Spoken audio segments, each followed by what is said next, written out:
move on to countdown to kickoff. Countdown to kickoff, baby. Now, Smooch, Yes. Smooch, I think that this might be the last countdown to kickoff that we don't just get really excited for. And we don't have like a 30-minute segment on it. I don't think we're going to have a very long segment on Kentucky. They looked absolutely abysmal last week, and they aren't striking fear into anybody. They may be a team that is a bottom dweller this year in the SEC.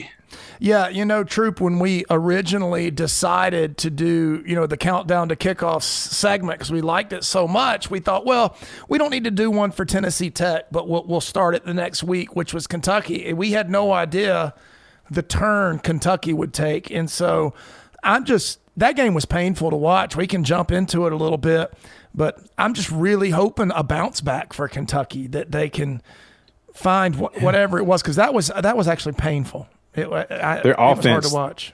Yeah, is in trouble, and they don't block anybody either. From what I saw, a South Carolina team that struggled with Old Dominion the week before had their way with Kentucky, limiting Kentucky to 183 total yards and only 44 passing yards. This is 2024. Yeah, 5-star Brock Vandagriff threw three out of 10, 3 completions for 30 yards.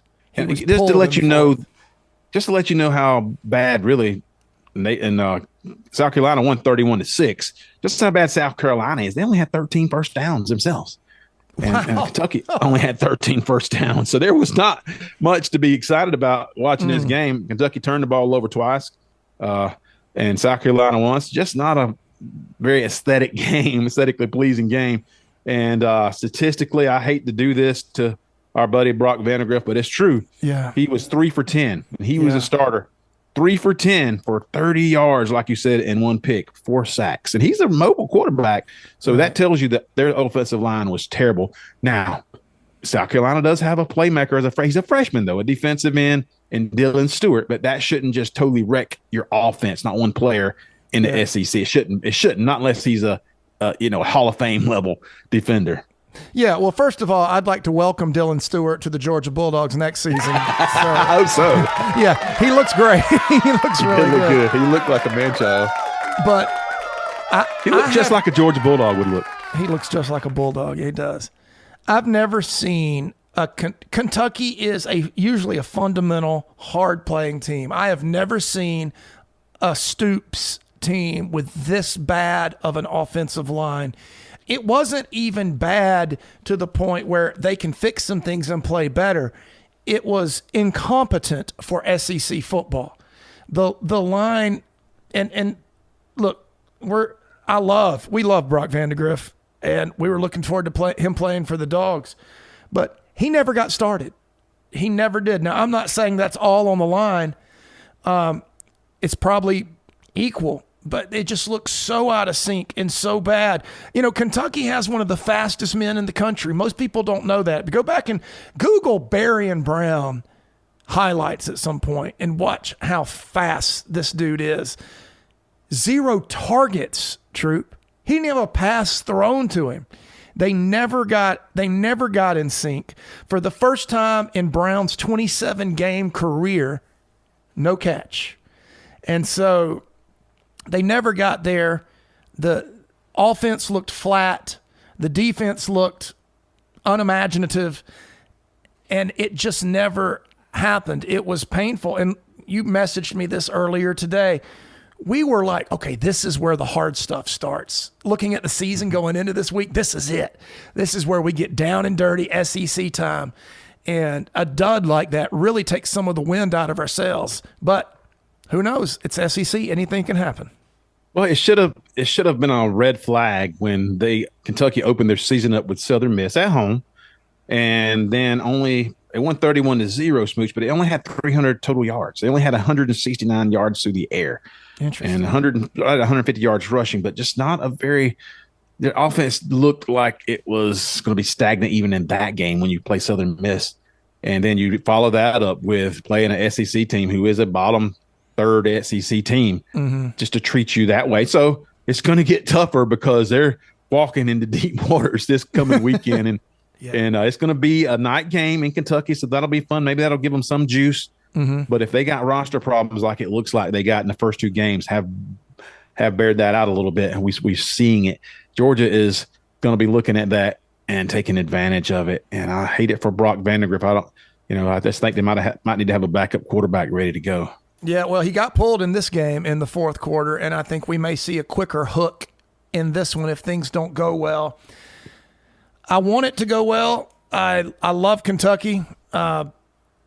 I love the relationship Kirby has with Stoops. I've always thought that was really cool. That's what makes college football so enjoyable. But I see them as having what you would call a puncher's chance in this game. It's still SEC football. These kids were still recruited at some point. But, man, that is a tough loss to come back from, especially, like you said, when the first game is lingering in their minds. And then all of a sudden you're facing the Georgia Bulldogs. And Georgia has not shown this season so far, Troop, the desire to win one of these winnable games, 17-7 or 14-0 or whatever it is. Georgia hasn't taken its foot off the gas pedal yet, and that does not bode well for Kentucky. That tells you they trust their quarterback, Georgia does, and they're letting Beck put points on the board at will. They don't. I mean, Georgia would rather, if need be a balanced offense, but they don't. Georgia can win in a multitude of ways, and that's right. I think they could win either way against Kentucky. Georgia's defense, we saw this past couple of weeks, they are maybe the fastest defense Georgia has, and that's from the linebacker, really from the defensive outside linebacker, inside linebacker, and to the defensive backfield. Okay. Just guys who can close, who get there quicker, eliminate angles, and make tackles. So I'm excited about that. I'm excited about this game, and I'm excited about getting through this game and then starting to focus on teams like Alabama and Texas. That's going to be a lot of fun, and Ole Miss down the road, and Auburn too. Those will be fun games. Yeah. And like I said, I wish Kentucky, even though Georgia's got a killer schedule, I want this Kentucky game to be. I wanted them to be a team that we were, at least a little bit anxious about.